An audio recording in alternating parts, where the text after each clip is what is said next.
Welcome to Clear Picture Cares. I'm your host, Jason Noble, and with me today I have Eliot Middleton. The purpose of this podcast is to create awareness, educate our valued listeners and the community to engage them on how they could get involved. But Eliot here is the founder of Middleton Village to Village Foundation, and it is such an important foundation that's focused on giving transportation needs to those in need. But there is something else that I want to share with everyone that's watching and listening is Eliot is a recent recipient of the Jefferson Award. Can you get us started with what is the Jefferson Award? The Jefferson Award, it's a nationally awarded, medal that there's numerous amount of folks that are deserving, but when you actually are awarded this award, it makes you feel so much more of what you're doing because you're being recognized nationally. About the great things you're doing for your community. So definitely a treasure for me and for my family, especially my mom. She protects that award. What do you mean by she protects the award? What does she do? Oh, it's in a glass what we call China closet, where all the China dishes and stuff, and all the awards and stuff, it goes in there from different family members. I barely touch it. She probably touches it more than me.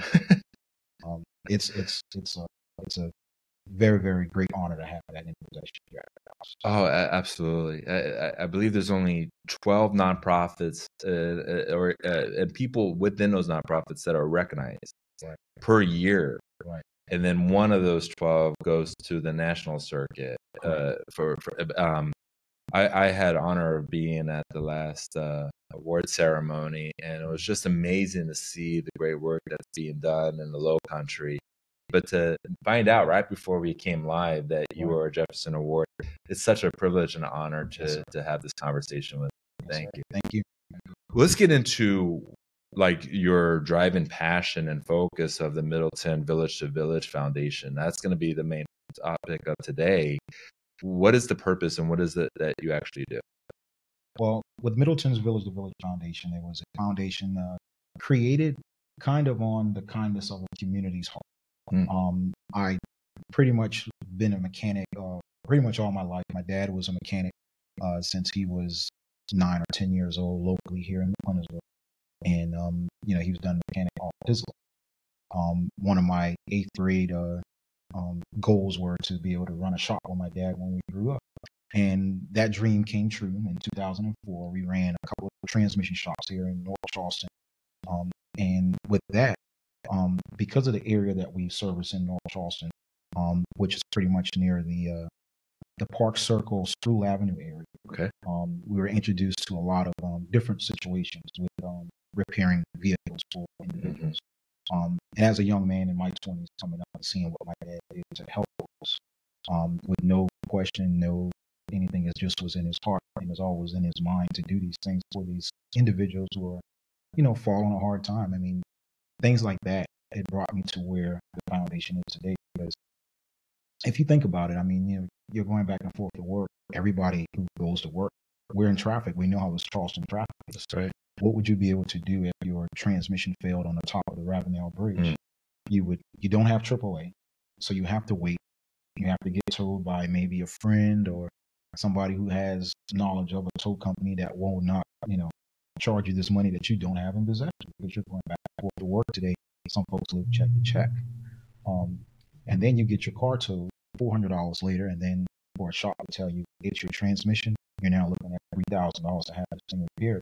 You have so many folks who are in the position of, do I repair the car? Do I pay my rent? Do I pay my light bill? Do I feed my kids? So my dad always helped out in that, and that's what actually birthed this foundation.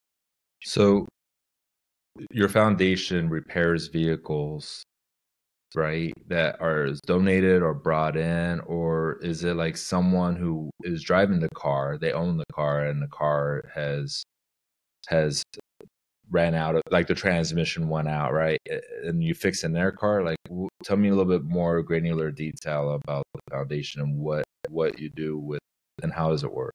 Right. So the foundation, what we do, we are a 501c3 nonprofit. We collect cars. Okay. And once we collect cars or cars that have been donated, then we repair those cars, and then we find the correct individuals Maybe recommended by a local city member who knows about a family. It can be as simple as your like Berkeley Electric Co-op. They have been, recommending a lot of situations because those linemen, they see situations out in these rural and populated area that you have, like maybe there's 3 cars that's been broken down for years, and you always noticing this family walking to the head of this long dirt road. So those are more what we call boots on the ground. A whole lot more effective than I think that internet and email, because some folks are kind of like, they don't have the internet because they live in these rural and populated areas. And some of these small towns that I can name that's around the Charleston area, such as Alvin, South Carolina, Jamestown, different areas around Andrews, those folks look totally different from folks here in the city. As far as having public transportation, they don't. Yeah. How do they get food? I mean, it becomes a spiraling effect. Right. How do they get to work? Exactly. Right. I mean, they may work for an individual that's not empathetic to that. They can't make it to work on time because they got to rely on friends and family members to get them to work. Right. And then now they could lose a job or get reduced hours, and which creates more pressure into the situation. Correct. And not only that, also these small rural pocketed areas, if you don't have transportation or reliable transportation, you can't get to great jobs. Just where we're at right now, and I mean, you're surrounded by the Port of Charleston. Mm-hmm. And you're surrounded by Boeing, Bosch, all these different companies. There's a lot of smart individuals out in the rural areas, but they'll never have that opportunity to shine or to be able to work for a company to show that ability that they have, because reliable transportation. And this is not something that just started 10 years ago. This is something that's been in generations of not having reliable transportation. So now you result to the small end jobs in those pocket areas, local gas stations, local Dollar General. It's good for a small part-time job maybe, but it's not good for a long-term career where you're trying to grow yourself, you're trying to grow your family. So that's why it's important that transportation is key, especially in the rural pocket areas that does not have that car to bus service. So Uber or DoorDash or none of these companies will actually go out and service to so far. We're going to talk more about your foundation, but you're stirring up this thing that came up in my life when I was first getting started. When you're 21 years old, telling people like how to navigate the complexities of financial matters, right? They're like, "Why would I trust you with money?" And it's a humbling start. Right. And my car broke down, and I was living in Cincinnati, Ohio at the time, so at least I had access to public transportation. But I rode the bus to get to work. Right. And at least I had an office to go to instead of it being where I would have to drive around for my job. But then I would read books around personal finances and start studying my craft while I was in the bus. I saved up enough money to get my car back.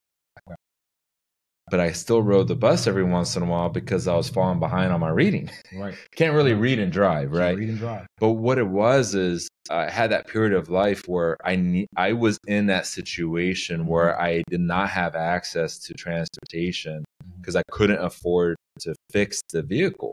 Exactly. But at least I had the arrow in my quiver to go to public transportation. Right. Right. And so when you're saying this, I haven't thought about that in years. But I think back to it, like I remember the emotions where I had the bill and I'm like, okay, I'm going to have to work this much extra so that I could be able to get the money that I need to get back. And I'm going to have to make these sacrifices. Yes, sir. I can't go out and do this or that. Right. So that I could get back. But, being financially minded, I was able to go through that. However, if you don't have the access to the public transportation, you could be financially minded. What do you do next? Right. It could be really tough in a very quick period of time. Yeah. And that's what we, out in the rural, I grew up in McClendon all my life. I only left once to go out to the trade school in Houston, Texas. It was a different change for me. I saw that. But of course, 18, 19 years old, in Houston, you see a lot of things. But what I'm accustomed to seeing is the fact that if your car fails and you're out in a rural area, there's 3 things that you would have to do. Number one, you would have to automatically call someone to come and pick you up from the side of the road, because even if you did have AAA and you called a tow truck, it's going to be 4 to 6 hours for them to get out. That's just all. Number two, you have to call your job and let them know, hey, I was on my way. I'm now broke down. I don't know if I'm going to be able to make it in today because there's nowhere near a bus. I'm out on Highway 17 or Highway 41. I'm surrounded by the Francis Marion Forest. And I'm lucky to have cell phone service to call you and let you know. Please be considerate. I will try to get in today if I can. If not, we'll see what happens the next day as far as getting in. Then you have to start praying. The third thing is start praying that I hope that it's something very minor. And this all goes back into car education. You could have something minor, like maybe the belt pop, and you notice your temperature gauge rising. Well, the number one thing that most individuals would think is, I'm in the middle of the Francis Marion. I need to drive until I can see at least a street light or somebody's house driveway, and then I can pull in. That might be the safe thing to think about, correct? But you're also doing damage to the vehicle, because now that vehicle is driving and you're getting anxious and you're trying to get somewhere, and you may speed up a little bit more, and that car is thinking, stop me because I don't have water in here. You're running me out of water. I'm not cooling properly, and now you're doing more damage. So now this $145 or $150 repair now turns into an engine, which now $2,000, $3,000, $4,000 repair, which now sets you back from going to work, which now sets you back from paying your mortgage, from paying your life insurance, paying your kids' tuition, whatever sets you back from.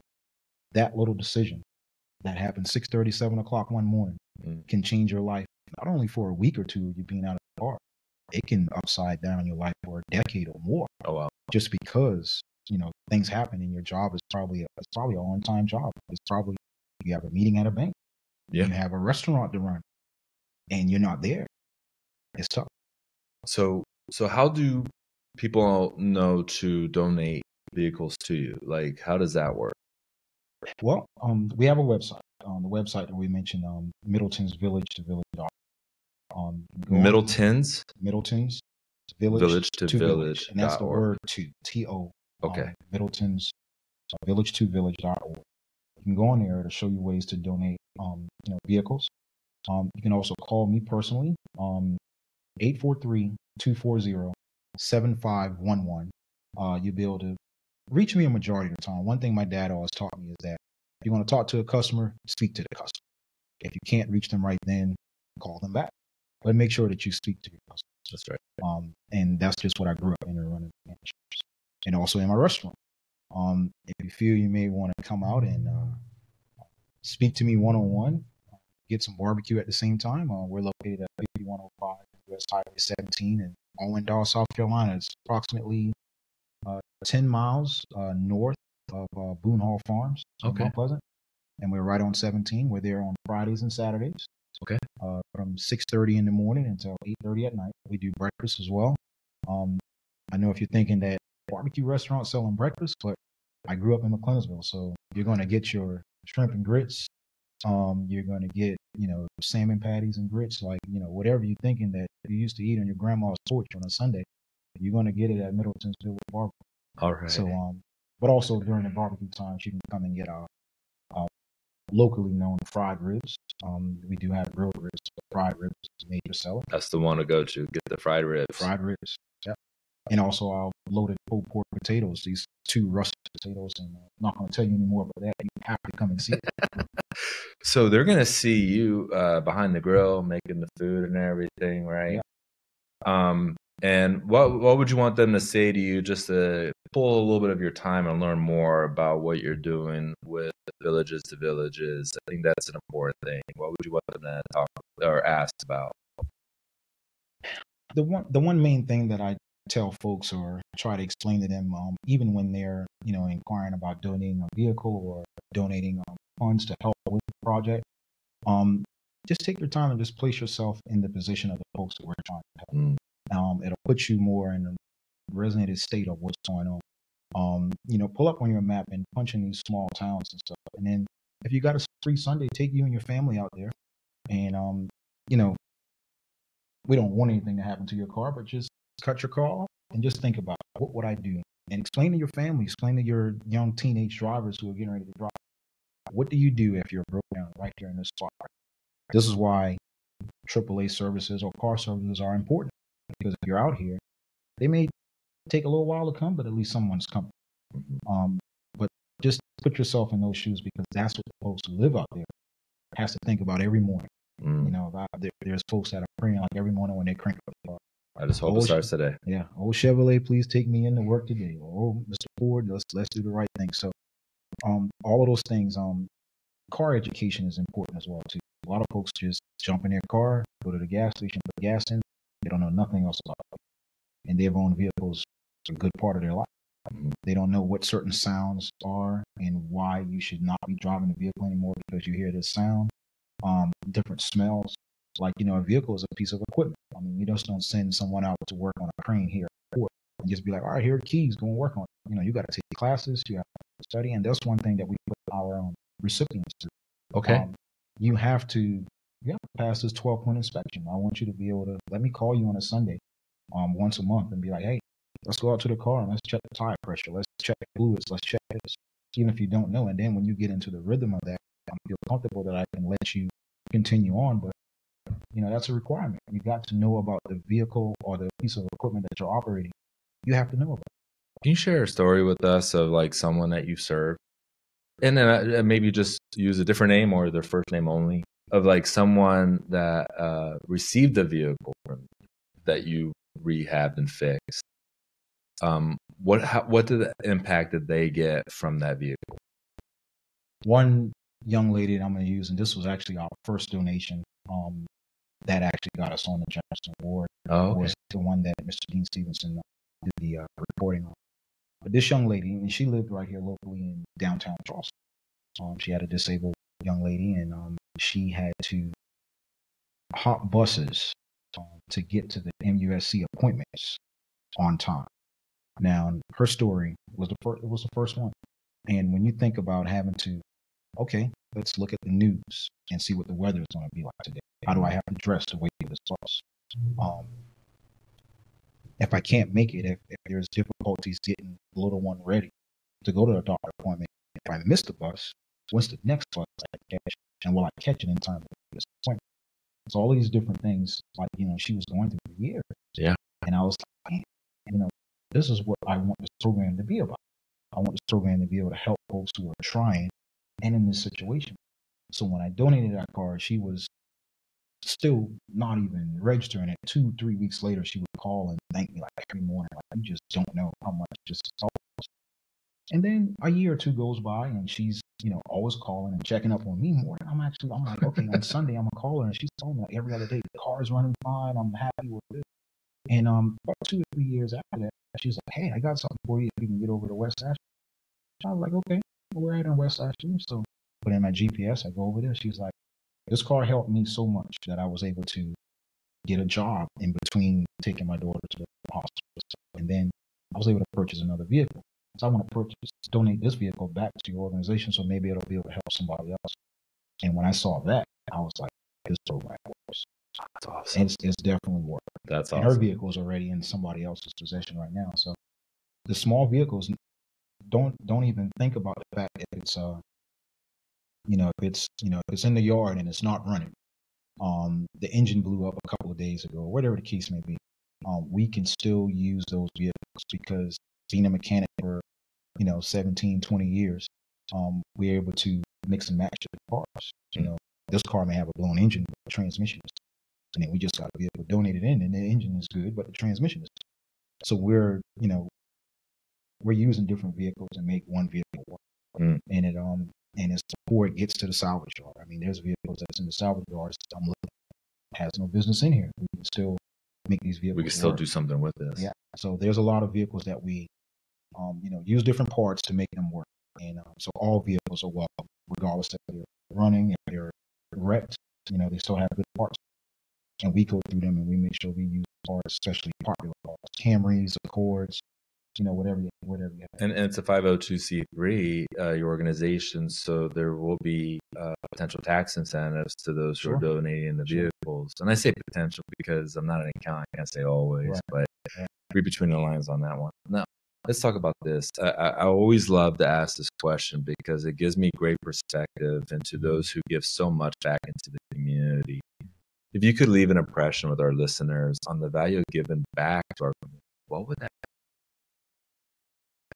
Well, for one, I wish that most folks can, if you go on social media on Facebook, you'll be able to see some of our live donations. And I'm gonna tell you something. It's an addictive feeling. Ever since the first one, from the first young lady that I was talking to, I was like, man, I'll do that again. I've never felt nothing like that before. I wasn't thinking that it was going to be the feeling that she got. It was just that's different. That feels awesome.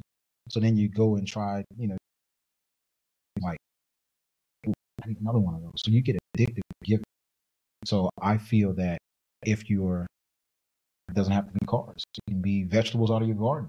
I mean, this is something that happens in McClendon all the time. There's fresh fruits and vegetables that's coming. It's different if it's coming from your neighbor, if it's coming from someone from, a distant relative, if it's coming from a distant neighbor.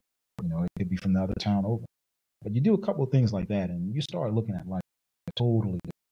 A lot of things starts feeling different. Yeah, it's that emotion, it's the feeling that it's hard to describe. The emotion I get the closest for a description is gratefulness. Oh, yeah. I'm grateful that I'm in a position to do this for someone else, and help make the community that we live in stronger, better as a group. And the last question, and Eliot, this is such an important one.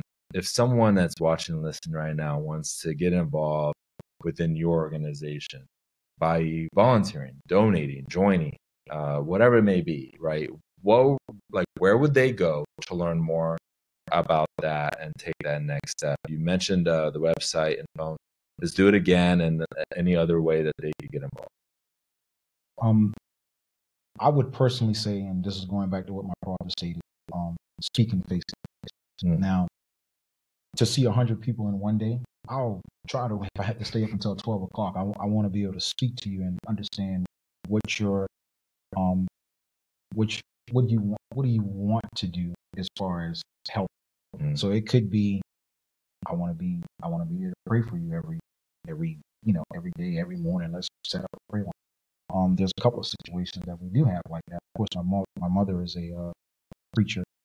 She's St. James AME Church, but with her, it's every day. She's always saying, like, all right, you're up. Say your prayers and we're going to move right along. But then there's other things too, like, hey, I have a truck and I can help you, go and get some parts. There's retired folks that have been helping me do that. There's students that's in high school that's not your sports players, that's not your after school classes and groups like that. They go to school, they come home because they live out in these areas and they don't have, the typical, time to do these things because of where they live. But they come up and they wash cars and they take tires off old cars and stuff like that. So it gives the community that you're in something for the folks who are not sports players. All kids don't play sports. All kids don't want to be in the band. Some kids just want to come home and do yard stuff, do stuff out on the outside.